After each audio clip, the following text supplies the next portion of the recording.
Salut à tous. Alors voilà, petite vidéo coup de gueule comme d'hab. Elle aura peut-être bien des différentes la prochaine fois, mais bon. Je fais vite un aparté. J'ai un ami qui m'a appelé ce week-end, enfin la semaine dernière, prendre des nouvelles, et il me demandait, à juste titre, il avait raison, pourquoi je faisais des vidéos tout le temps en roulant. C'était limite pas crédible. Alors t'as pas tort. Non, c'est vrai que t'as vraiment pas tort, mais j'ai essayé ce matin. Je me suis arrêté sur un parking, coupé le moteur, enlevé la ceinture de sécurité, et du coup je suis plus dans l'action. Et je me sens vraiment moins crédible et moins convaincant. Donc je continuerai à les faire comme ça.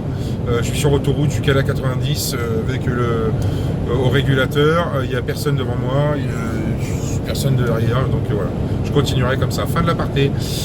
Je viens pour cette vidéo par rapport à cette loi qui est rentrée en vigueur le 1er juillet, les 80 km/h sur route nationale ou départementale non équipées de séparateurs central. En tant qu'automobiliste, je suis contre pour plein de choses. Parce que je pense que c'est encore nous prendre pour des vaches à lait, parce qu'on va consommer un petit peu plus par rapport à certains véhicules.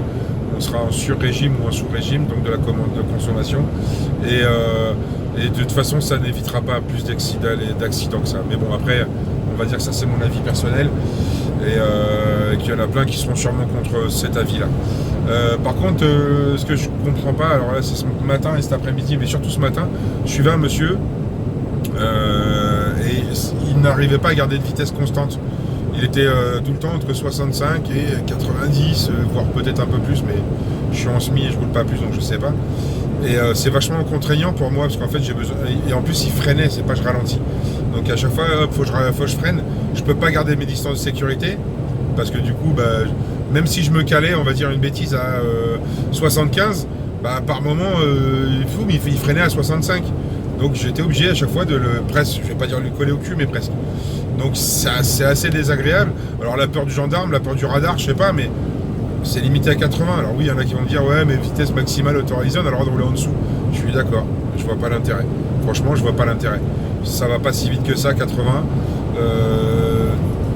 À part si on ne sait pas conduire, mais si on ne sait pas conduire, on prend pas sa voiture, ça va plus vite. Deuxième chose, c'est les radars. Les radars, je comprends pas non plus pourquoi est-ce que lorsqu'on arrive sur un radar, il faut quasiment tout le temps freiner. Ça, c'est un truc que je conçois vraiment pas. Une fois qu'on est calé à la bonne vitesse, autoroute, nationale, n'importe où, on est à 80 ou 130 ou peu importe la vitesse, ça flashera pas. Non, c'est pas prévu. Ça flash quand on est au-dessus de la vitesse. Alors maintenant, tu as le droit d'être au-dessus. C'est pas un problème. Enfin, c'est pas un problème. Si, au niveau de la loi, mais pour moi, franchement, je m'en contrefiche. C'est pas du tout mon problème à moi. C'est ton permis et puis c'est ta vie, quoi. C'est pas la mienne. Mais par contre, c'est toujours pareil. Tu arrives à, on va dire une bêtise, 150 sur un panneau radar. Et là, tu continues 150, et à même pas 100 mètres du radar, on freine. Quoi faire? Mis à part rendre la situation dangereuse, parce que tu vas effrayer les gens qui arrivent derrière, que tu vas te retrouver à 115 au lieu de 130, c'est du grand n'importe quoi. Et on en revient toujours à la même chose, pollution due au freinage, pollution due à l'accélération, parce que juste après tu réaccélères comme un gros taré. C'est pas genre tu réaccélères doucement, allez je me recale à 135. Moi, c'est ma vitesse quasiment de croisière maintenant, 135 sur autoroute.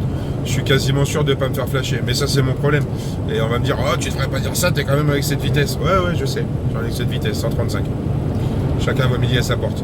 Mais par contre, voilà, il y a ces petits trucs-là. Il y a la dernière petite chose que je vois actuellement sur Facebook, les commentaires qui commencent à critiquer les conducteurs routiers, à dire, ouais, ils sont complètement tarés, ça double sur les nationales. Ouais, alors ok, on va reprendre depuis le début. Il y a peut-être des gens qui ne le savent pas, attention, je ne traite pas les gens d'idiots non plus. Mais on a, à part 2-3 choses, exactement le même code de la route que tous les conducteurs. Automobilistes, autocaristes, motards, peu importe. Il y a des choses qui diffèrent, mais nous, par rapport à notre poids, c'est par rapport à la hauteur, donc il y a des endroits où on ne peut pas passer, voilà, ça c'est le code de la route. Mais au niveau vitesse, tout ça... voilà quoi, c'est 50 en ville, nous on est bridés, tout le monde, enfin beaucoup de monde sont au courant. Si par exemple j'ai devant moi un monsieur qui roule que à 70 tout le long, ça va me fatiguer, ça va me mettre en retard, ça a tendance à m'agacer, mais ça c'est Will, on va pas le refaire. Donc sachez une chose, Ouais, je vais le doubler. Promis, je vais le doubler. Je vois pas pourquoi je m'en empêcherais. La loi, elle est dans mes droits. Oui, monsieur Gérard, vous avez le droit de doubler à cet endroit-là, il y a des pointillés, vous êtes en sécurité. Voilà. Alors, il y en a qui ne s'appelaient pas, il y en a qui sont complètement tarés lorsqu'ils doublent. J'en ai vu des conducteurs routiers, hein, pas des automobilistes, parce que si, il y en a aussi, mais moi, j'en ai vu me doubler en plein village. D'accord, il faisait nuit. Et alors, t'as pas le droit de doubler dans une ville ni dans un village déjà, et en plus, encore moins à 90 km/h. Malheureusement, il y a des débiles partout. On n'y changera rien. Mais par contre, sachez une chose, c'est qu'on a le droit de le faire. Ça peut être impressionnant parce qu'on est grand et long et gros et tout ce que vous voulez, mais c'est pas interdit par la loi. Donc maintenant, si vous roulez à 80, normalement, il y aura des débiles. Hein. Ça, je vous le dis. Mais normalement, il n'y en a pas beaucoup qui devraient vous doubler. Il faut respecter aussi chacun de son côté et se dire que tous les conducteurs routiers ne sont pas débiles. Mais comme je le dis souvent, c'est vous qui voyez. 6 minutes. Ciao, ciao.